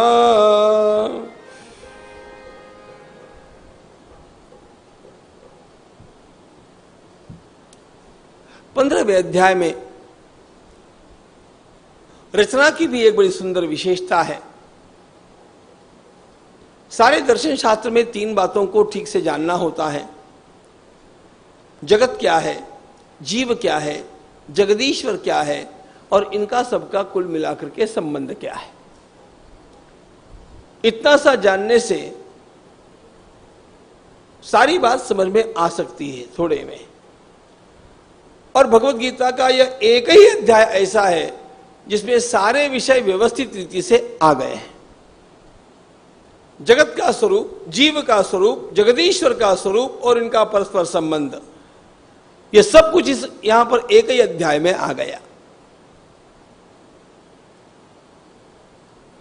और इसका आरंभ करते समय भगवान ने सुंदर अश्वत्थ वृक्ष के रूपक से आरंभ किया है। बिल्कुल आरंभ के 5 श्लोकों में भगवान जगत का स्वरूप बताते हैं। जिस जगत को हम अनुभव कर रहे हैं, जिस जगत में हम रह रहे हैं, उसको जानना चाहिए ना।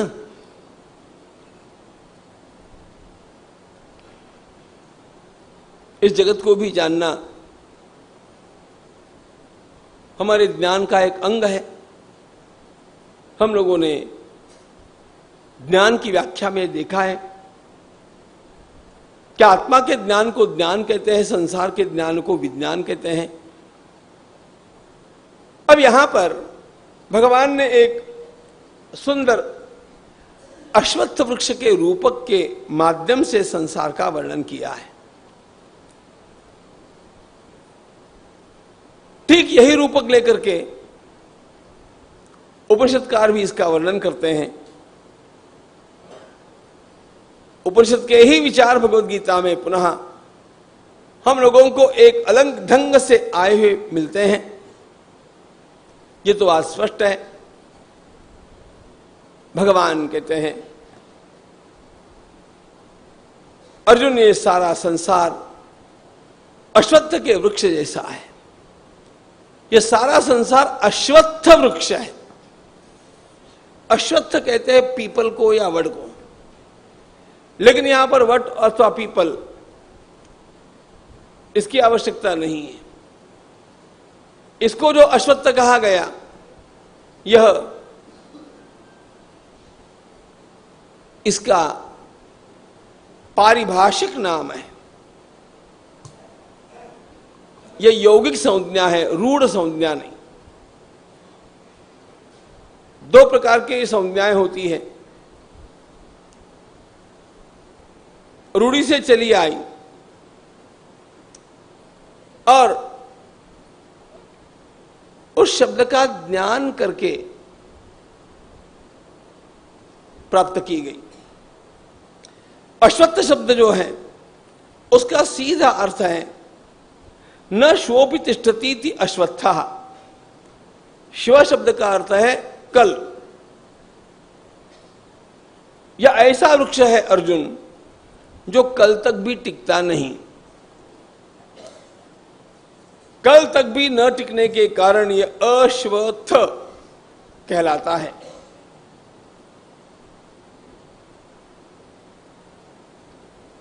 यहां कल शब्द भी सापेक्ष है। वास्तविकता यह है कि यह संसार वृक्ष हमारे सामने जो दिख रहा है, यह कल की तो बातें काय को करते हैं, अरे दूसरे क्षण में भी वैसा का वैसा टिकता नहीं।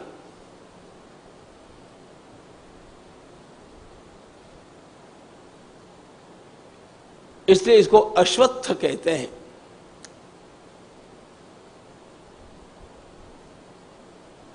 वृक्ष का वर्णन करते समय भगवान ने कहा बड़ा विलक्षण वृक्ष है। देखो भाई, जे तुटलिया मुड़ा पाशी उलंडेल का शाखासी परी तैसी गोठी कायसी हासो पानवे।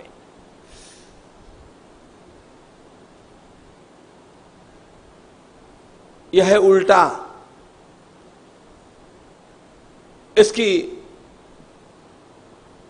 इसके मूल ऊपर हैं और उसकी शाखाएं नीचे हैं।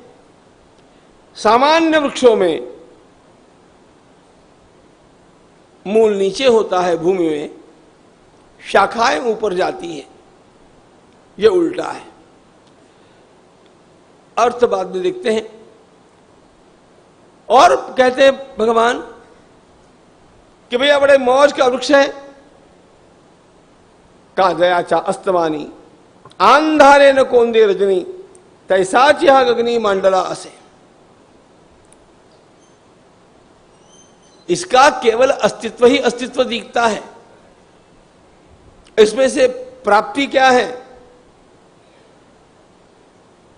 अरे भैया, यया फलना चुंबिता, न इसमें कोई फूल लगता है, खिलता है, न इसमें कोई फल मिलता है। यया फलना चुंबिता फूलना तुरुंबिता तुरंबिता जे काही पंडुसता ते रुख चिहा। यह केवल एक पेड़ के रूप में भासमान है, दृश्यमान है, इतना ही।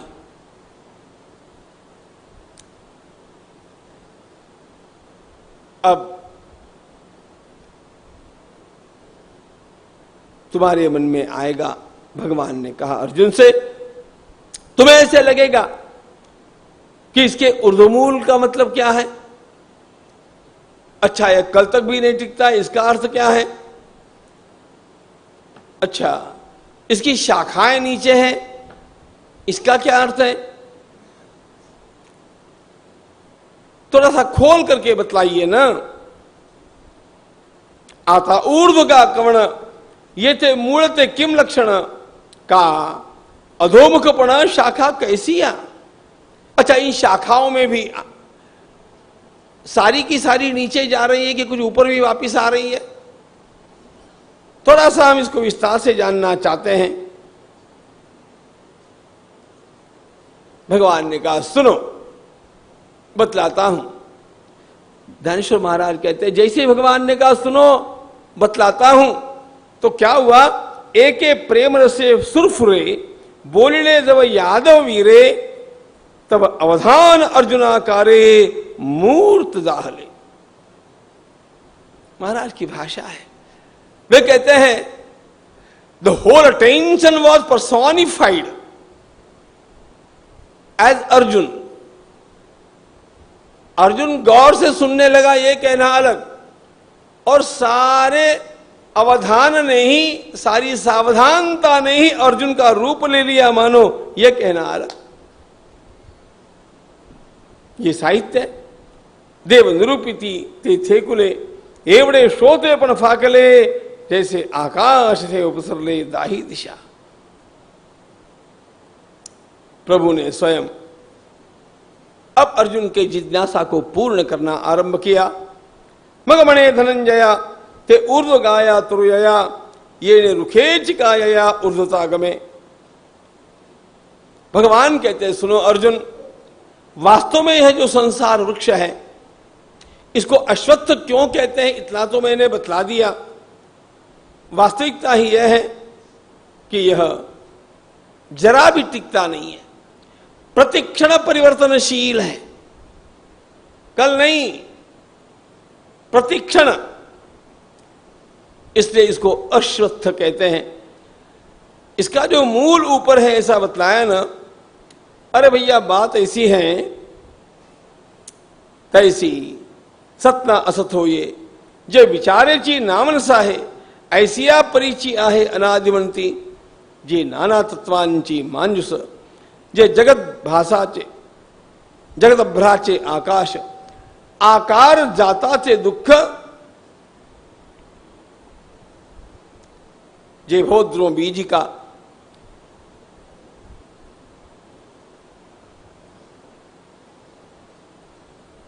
इसका मूल जो ऊपर है ऐसा कहा, शाखाएं नीचे ऐसा कहा। सर्वोच्च तत्व तो आत्म तत्व है, परमात्मा तत्व है, यह बात स्पष्ट है। अब उस परमात्म तत्व का जो अज्ञान, उस अज्ञान में है इस संसार वृक्ष का मूल। संसार मेरे सामने खड़ा केवल इसलिए है कि मुझे आत्म वस्तु की विस्मृति हो गई, आत्म तत्व की विस्मृति हो गई। ये महाराज का भाव है। कैसी है ये विस्मृति? तैसी स्वरूपी जाली माया। यहां पर महाराज ने एक उपमा दी है, केवल सुन लीजिए, विस्तार की आवश्यकता नहीं। लेकिन केवल मेरी कल्पना मात्र से ही सारा संसार खड़ा होकर के मुझे सुखी करता है, दुखी करता है, और मैं उसमें रमता हूं। महाराज कहते हैं यह एक मेरे सामने चला हुआ आभास का जो खेल, यह कब तक चलेगा? इतना तो पक्का है कि ये जितना चलता रहेगा सुखी दुखी जीव होता जाएगा, अधिकाधिक लिप्त होता जाएगा। वास्तव में विशेषता यह है कि सांसारिक हर दुख, हर सुख भी दुख रूप होता है। फिर ध्यान रखना, संसार में प्राप्त होने वाला हर सांसारिक सुख भी दुख रूप होता है। हर सुख के साथ 3 दुख छिपे हुए। अब विस्तार उसका भी नहीं करूंगा। भगवान पतंजलि ने कहा, परिणाम ताप संस्कार दुखैर गुणवृत्ति विरोधाच दुखमेव सर्वम विवेकिना। जिसके भीतर विवेक जागृत हो गया, वह संसार में प्राप्त होने वाले परिणाम दुख, ताप दुख और संस्कार दुख, इन तीनों से व्याकुल होकर के उस संसार की ओर पुनः मुड़ना नहीं चाहता, विवेकी। तो ये सारा दुखमय आभास मेरे सामने जो खड़ा हुआ, वो मेरे अज्ञान के कारण हो गया, मेरी अविद्या के कारण हो गया। यह माया शक्ति के वशीभूत मेरे द्वारा हो जाने के कारण हो गया। जी कैसी है ये माया, कैसी है ये अविद्या, जिसने मुझ में से इतना सारा संसार निर्माण कर दिया? It's nothing but psychological projection. ये सारा संसार क्या है? ये सारा संसार मेरी मानसिक भावनाओं का प्रक्षेपण है, और मैं जिस प्रकार की भावनाएं करता रहूंगा उस प्रकार के संसार के रूप को देखता रहूंगा, भोगता रहूंगा, सुखी होता रहूंगा। सुख आया तो उसके साथ दुख आने ही वाला है। व्यक्ति चाहता है सुख, कोई नहीं चाहता है दुख, लेकिन व्यक्ति को इस बात का पता नहीं, अज्ञान के कारण, कि दुख ये सुख नाम के सिक्के की ही दूसरी बाजू का नाम है।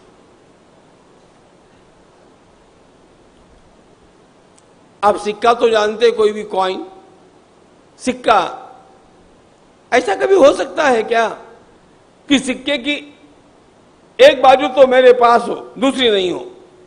ऐसा तो होगा नहीं। सिक्का आएगा तो दोनों अंगों को लेकर के आएगा। दुख ये सुख का ही दूसरा अंग होने के कारण जिसने सुख को पकड़ने का प्रयास किया, सुनिएगा फिर से, जिसने सुख को पकड़ने का प्रयास किया उसने अपने आप ही दुख मोल लिया।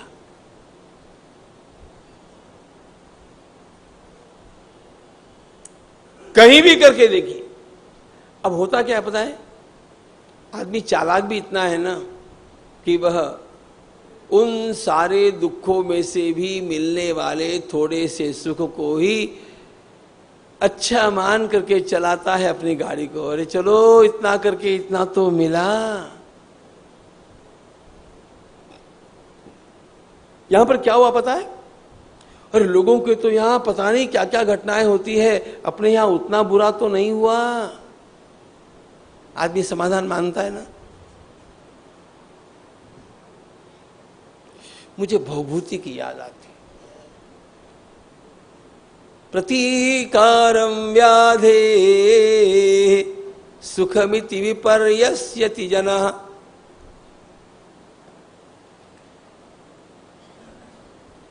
हम लोगों ने दुख के अभाव को ही सुख का नाम दे दिया। श्रीमद् भागवतकार ने इसके लिए एक दृष्टांत उपमा दी है।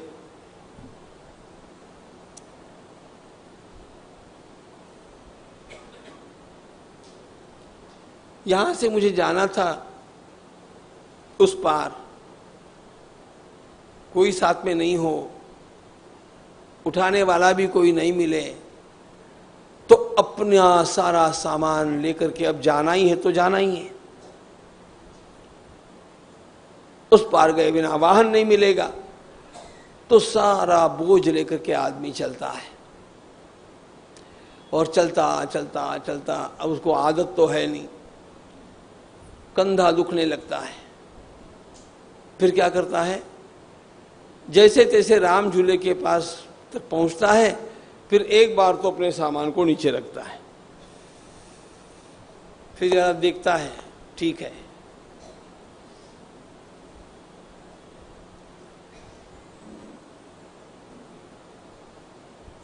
फिर उठाता है, दूसरे कंधे पर रखता है।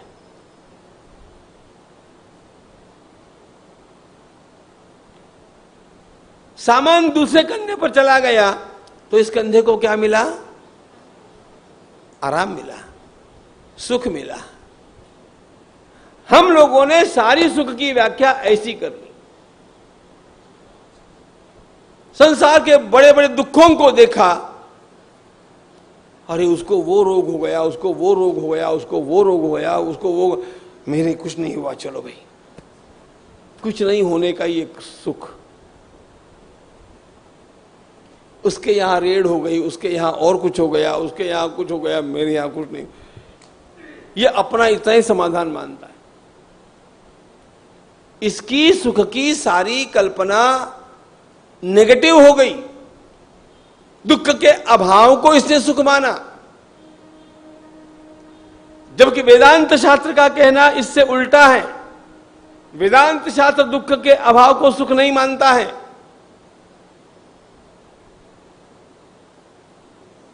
परमात्मा की अनुभूति का जो सुख है वो दुख का केवल अभाव नहीं, वो पॉजिटिव परमानंद है। ये जानना आवश्यक है।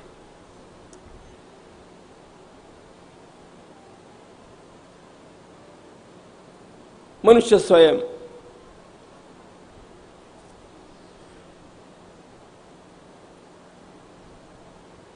रात्रि में या कभी भी उस सपने में जैसे सुख पाता है, दुख पाता है, उसने जो सपना निर्माण किया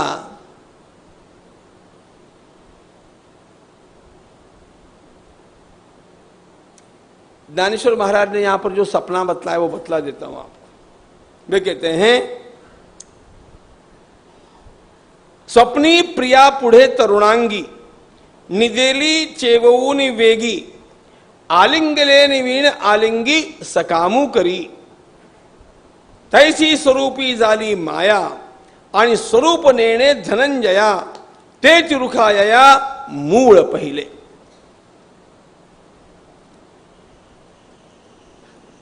किसी ने स्वप्न में किसी युवती को देखा। स्वप्न में उस युवती ने, महाराज की कल्पना बतलाता हूं, स्वप्न में उस युवती ने उसे आलिंगन दिया। अब उसके कारण उसके मन में विषयेच्छा जागृत हो गई। महाराज यहां पर यह कहते हैं कि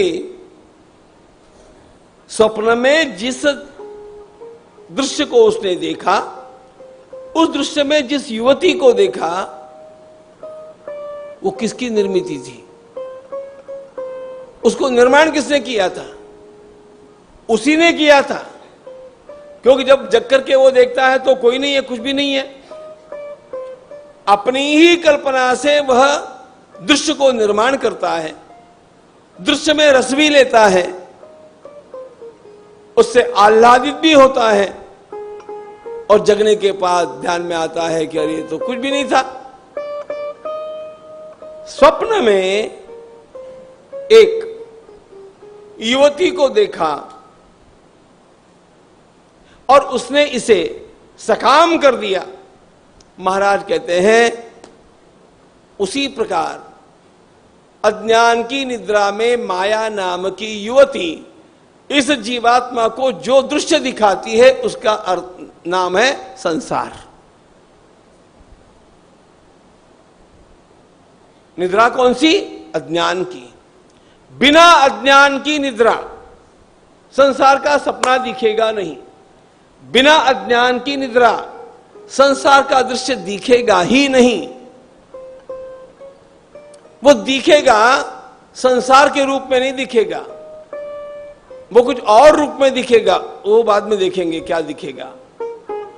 डॉक्टर राधाकृष्णन का वाक्य बड़ा सुंदर है, the world doesn't disappear, it changes it's meaning. दृश्य का सारा आशय बदल जाता है, लेकिन वो बदलेगा तब बदलेगा। अभी क्या स्थिति है? अभी तो ये सारा संसार मुझे दिख रहा है, वो सुख दुखात्मक है और मैं उसका अभुक्त भोगी हूं। महाराज कहते हैं वस्तु सी अपराधो अबोध तो ऊर्ध्वी आडुल इजे कंद वेदांति प्रसिद्ध बीज भावो। संसार के इस वृक्ष के दिखने का मूल कारण क्या है? इस संसार का मूल, ऊर्ध्व मूल जो कहा गया, वो कहां पर है? आत्मविस्मृति में है। मेरे स्वयं के ज्ञान की विस्मृति हो गई मुझे। मैं वास्तव में कौन हूं? मैंने अपने को भुला दिया। मैंने अपने को भुला दिया। जिस क्षण में अपने को भुलाता हूं, ध्यान रखना, संसार दिखता है। यह सारा विषय बहुत अच्छा ज्ञानेश्वर महाराज ने रखा है 16वें अध्याय के मंगलाचरण में। वो ज्ञानेश्वरी का हाईएस्ट पीस है। मावड़वीत विश्वाभासु नवरुदेला चंडांशु अद्वयाब्दिनी विकासु बंधुआत, उसको उस समय देखेंगे। लेकिन यह जो दृश्य संसार का मैं देख रहा हूं, इसका मूल अज्ञान है, आत्म स्वयं के ज्ञान का अभाव। ऐसी या वेदांति निरूपण भाषा प्रतीति परिते असो प्रस्तुति अज्ञान मूल। अच्छा चलो, जैसे ही यह अज्ञान ने मुझे ग्रसा, आरंभ क्या हो गया? तेथ चिद वृत्ति पहले महत्त्व उमलने ते पान वाले दुले एक निगे मग सत्वरजस्तमात्मक त्रिविध अहंकार दो एक।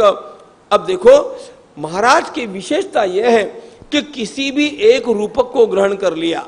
अब यह मूल रूपक तो भगवान का है, वृक्ष का, लेकिन इस मूल रूपक के ऊपर इस सारे संसार का वृक्षात्मक वर्णन जो भगवान ज्ञानेश्वर महाराज ने किया है, सारे संसार के किसी भी भाष्यकार ने नहीं किया है।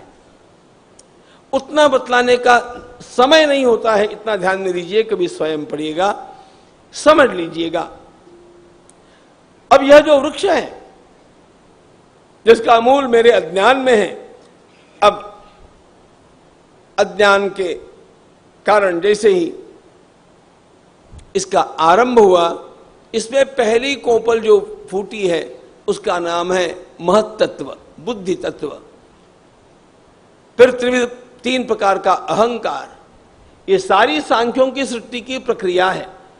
लेकिन अब इसके पश्चात तो बुद्धीची घेऊनी अंगारी, भेदाची बुद्धि करी तेथ मनाचे ढाळ धरी साजे पणे, ऐसी मूळाची आगाड़िका विकल्प रस कोळिका चित्त चतुष्टय ढालिका। वाह! अब ये बढ़ने लग गया तो अंतःकरण चतुष्टय का प्राकट्य हो गया, मन, बुद्धि, चित्त और अहंकार। और आगे जब ये बढ़ने लगा तो इसकी अनेकानेक शाखाएं होती गई। क्या बतावें? एवं महदहम बुद्धि मने महाभूत समृद्धि, ये संसाराची आगवी सासनिजे।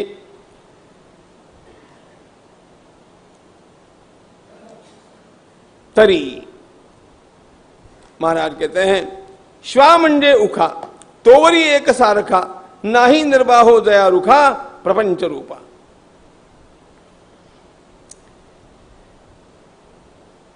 सारी दिशाओं में इसकी शाखाएं फैलने लगी, ऊपर भी नीचे भी। अच्छा, इसको अश्वत्थ इसलिए कहा गया कि कल तक टिकता नहीं। तरी श्वामंडे उखा तोवरी एक सारिका, नाही निर्वाहो दया रुखा प्रपंच रूपा। यह प्रतिक्षण बदलता है, इसलिए इसको अश्वत्थ कहा।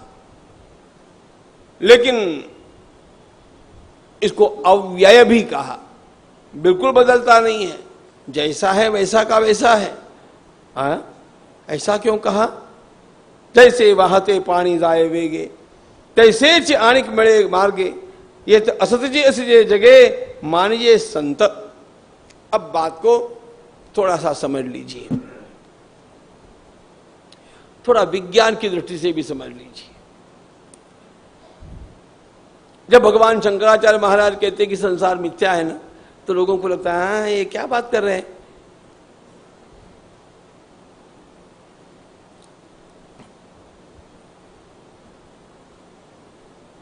आज का विज्ञान क्या कहता है? इस संसार को सत्य कहता है। वैज्ञानिकों से पूछिए सत्य की व्याख्या क्या है। सत्य उस तत्व को कहते हैं जिसमें परिवर्तन नहीं होता। अपरिवर्तनीय वस्तु का, अपरिवर्तनीय पदार्थ का ही नाम सत्य है।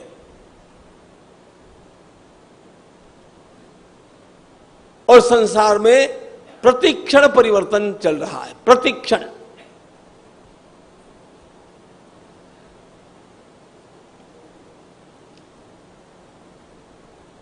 हमारे ध्यान में आता नहीं। वृक्षों की ओर जब देखते हैं, अरे वो इतना सा था, अंकुर था, इतना हो गया, उतना हो गया, अच्छा इतना बड़ा हो गया।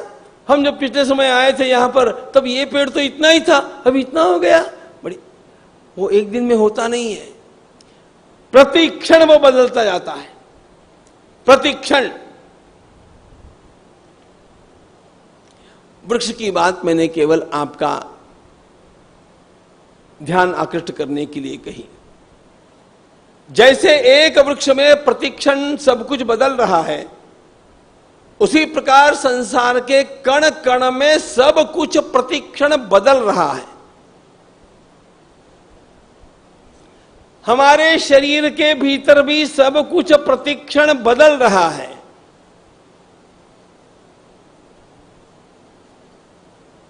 भगवान शंकराचार्य महाराज की और ज्ञानेश्वर महाराज की बात समझाना 100 वर्ष पहले थोड़ा सा कठिन भी होगा, अब तो बड़ा सरल है, क्योंकि सारे वैज्ञानिक बिल्कुल यही बात बतलाते हैं।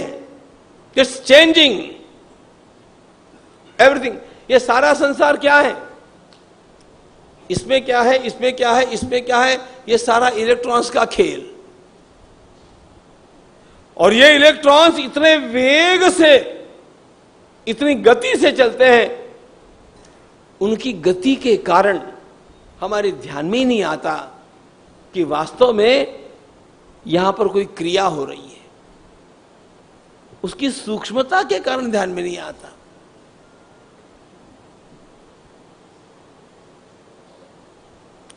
आपको एक प्रश्न पूछता हूं, ये ट्यूब जल रही है, ये प्रकाश जो दे रही है वो लगातार दे रही है कि डिसकंटिन्यूअस होकर के दे रही है? ये प्रकाश तो आपको लगातार मिल रहा है ना? How do you feel? किसी भी इलेक्ट्रिशियन को नहीं, इसके विज्ञान, इलेक्ट्रिशियन खाली फिटिंग जानता है, लेकिन इसका जो विज्ञान जानता है उसको पूछिएगा, प्रकाश के विज्ञान का जानकार आपको बतलाएगा कि ये ट्यूब जो प्रकाश देती है ये लगातार नहीं जल रही है, ये प्रतिक्षण जल रही है, बुझ रही है, जल रही है, बुझ रही है, जल रही है, एवरी नॉट सेकंड। वो सेकंड का भी कितना छोटा सा भाग। हम लोगों को क्या दिखता है? किसी को पता है कि ये बुझ रही है? किसी विज्ञान के स्टूडेंट से पूछिए बुझ रही है कि नहीं बुझ रही है।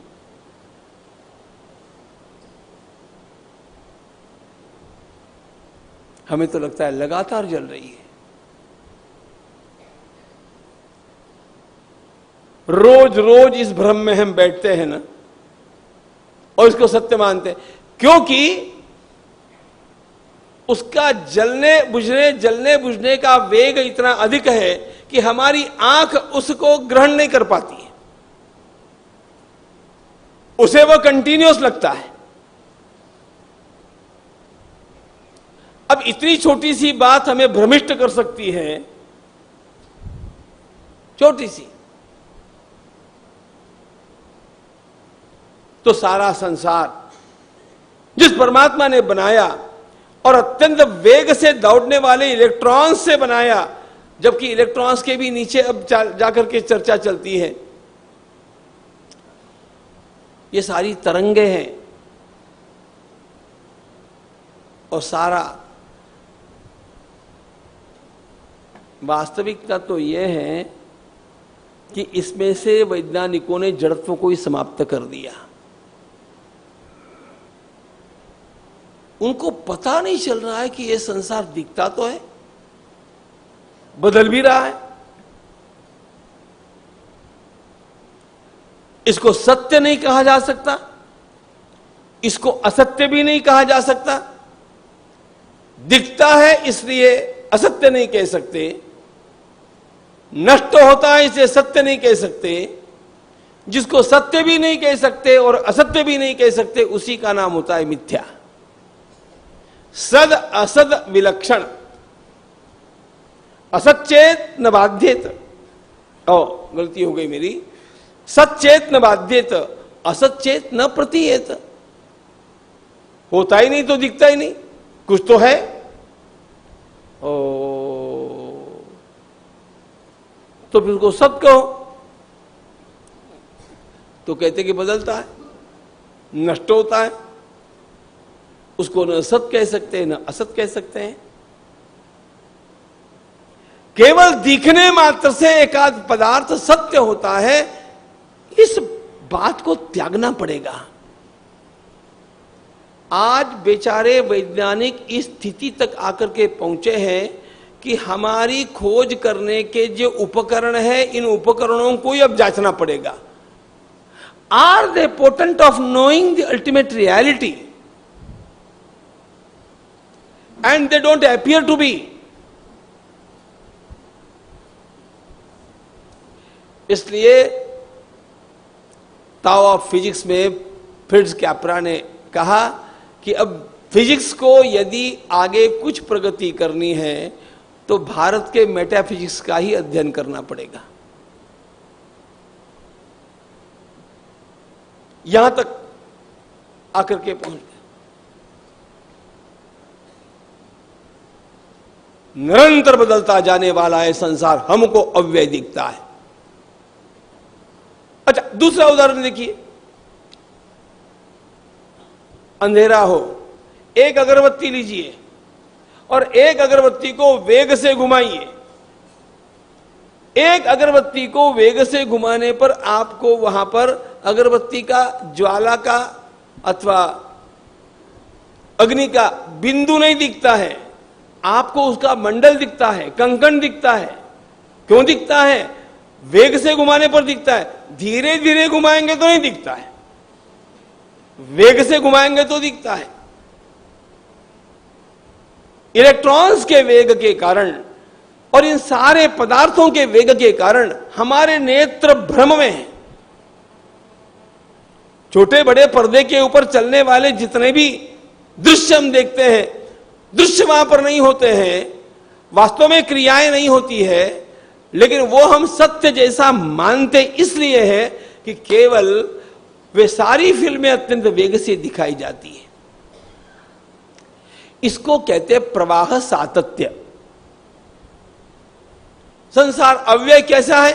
प्रवाह की सततता दिखने के कारण प्रवाह का फॉर्म वही है। वानप्रस्थ के घाट पर हमने स्नान किया गंगा जी में, अगले साल आते हैं और कहते हैं जी इसी गंगा जी में हमने पिछले वर्ष भी स्नान किया था। तो कहना पड़ता है मैडम आपने जिस गंगा जल में स्नान किया था वो गंगा सागर पहुंच गया।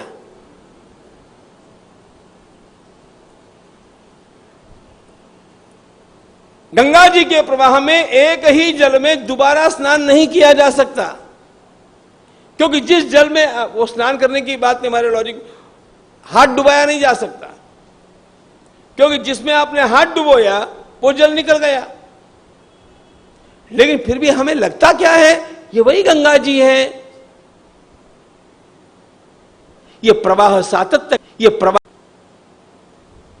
संसार भी उसी प्रकार सतत रूप से हमें दिख रहा है, इसलिए लगता है कि ये वही संसार है।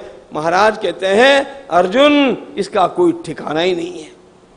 जैसे बहते पानी जाय वेगे तैसाची आणिक मेळे मार्गे तेथ असंत ची असिते जगे मानिजे संत। न होने पर भी दिखता है और हमें भ्रमिष्ट करके बिल्कुल पागल बना रखता है। हा संसार वृक्ष तैसा मोड़त मांडत सहसा न देखो नि लोक पिसा। अब पिसा का मतलब है पागल।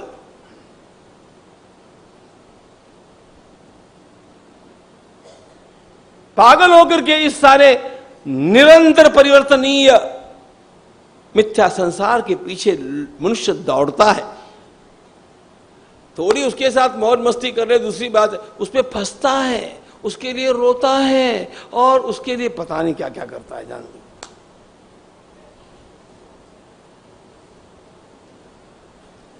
अंतिम पंक्ति पढ़ता हूं, ना ही अज्ञाना वाचुनी मूळ ययाचे असले पण टवाळ ऐसे झाड़ सिनसाळ देखले जेणे। पता नहीं यह है कि नहीं, लेकिन परिणाम तो करता है।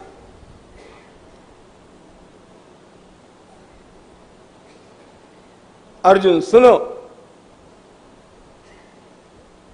केवल अज्ञान ही जिसका रूट कॉज मूल है, जो है कि नहीं इसके बारे में सारा संशय है। उसको ठीक से जिसने जान लिया वही सच्चा ज्ञानी है और वही इस संसार से तर सकता है बिना किसी प्रकार के दुख का अनुभव किए। लेकिन वो कैसे करना चाहिए? 3:30 बजे।